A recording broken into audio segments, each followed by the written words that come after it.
Sabe aquela empolgação toda de começar algo novo? Um projeto, um hobby, uma dieta. E aí, de repente, depois de umas semanas, aquilo que era incrível simplesmente some e vira uma obrigação, um peso. Se esse ciclo parece familiar, é porque ele é praticamente universal. Nesta análise, a gente vai entender por que o nosso cérebro busca tanta novidade e como podemos manter o foco quando a empolgação inicial, vai embora.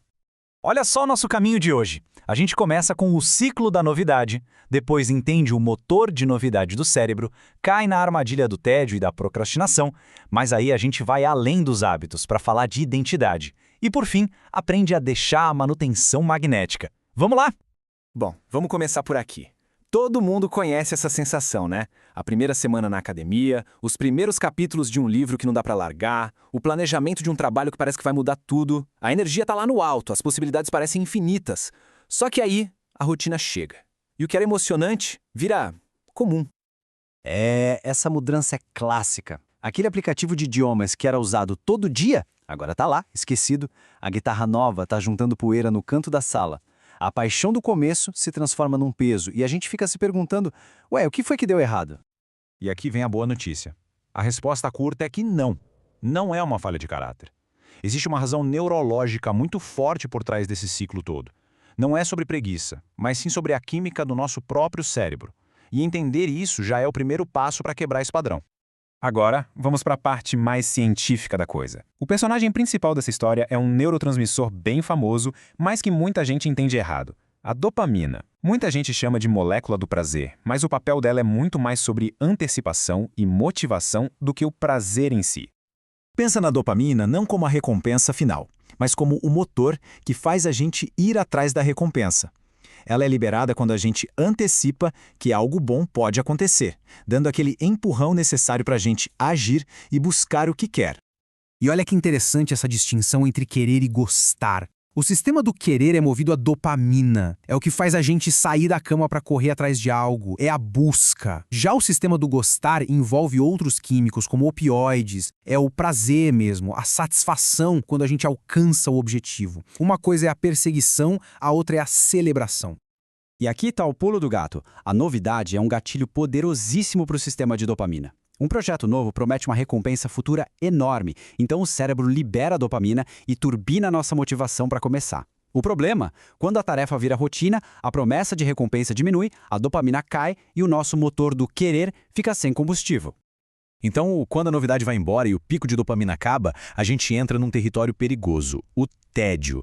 E o tédio é o gatilho perfeito para um dos maiores inimigos da produtividade, que é a procrastinação. Essa frase muda a perspectiva de tudo. A ciência hoje mostra que procrastinar não tem a ver com gerenciar mal o tempo ou com ser preguiçoso.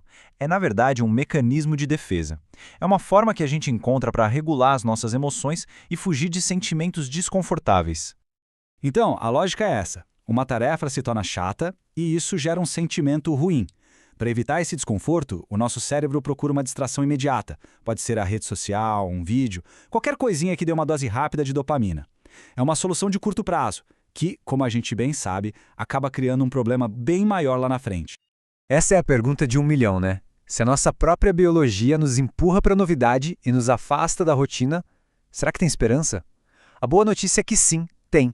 E a solução não é lutar contra a nossa natureza, mas sim aprender a trabalhar com ela, usando estratégias mais inteligentes. Para construir uma consistência que dure, a gente precisa ir além de simplesmente criar hábitos. A verdadeira chave está em algo mais fundo, na nossa identidade. Vamos ver como mudar a identidade é a solução de verdade. O autor James Clear descreve essas 3 camadas de mudança. A maioria das pessoas foca nos resultados. Quero perder 10 quilos. Outras focam no processo. Vou seguir essa rotina de exercícios. Mas a mudança mais poderosa, aquela que gruda, vem da identidade. Focar em quem a gente quer se tornar. E esse exemplo é brilhante. Ilustra perfeitamente a diferença.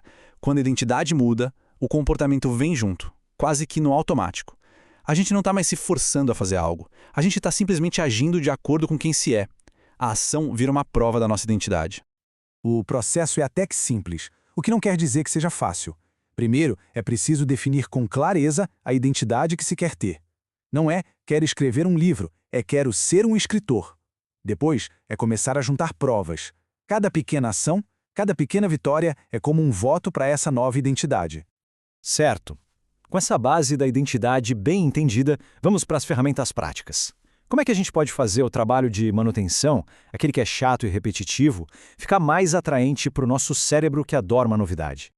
Bom, aqui tem 4 estratégias poderosas. A primeira é a regra dos 2 minutos. Se leva menos de 2 minutos, faz agora. Começar com algo pequeno quebra a barreira inicial e já dá um impulso. A segunda, se conectar ao porquê. É lembrar por que aquela tarefa chata é importante de verdade, dando um propósito maior. A terceira, agendar a novidade. É injetar pequenas variações na rotina para dar aquele docinho de dopamina para o cérebro sem ter que abandonar o projeto.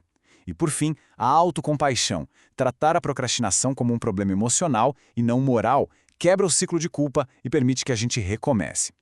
E essa é a grande mensagem. Tentar vencer o tédio só com força de vontade é como tentar segurar a água com as mãos. Não funciona. Em vez disso, o segredo é criar sistemas, rotinas e uma identidade que direcione a nossa energia para o lugar certo, trabalhando a favor da nossa biologia e não contra ela.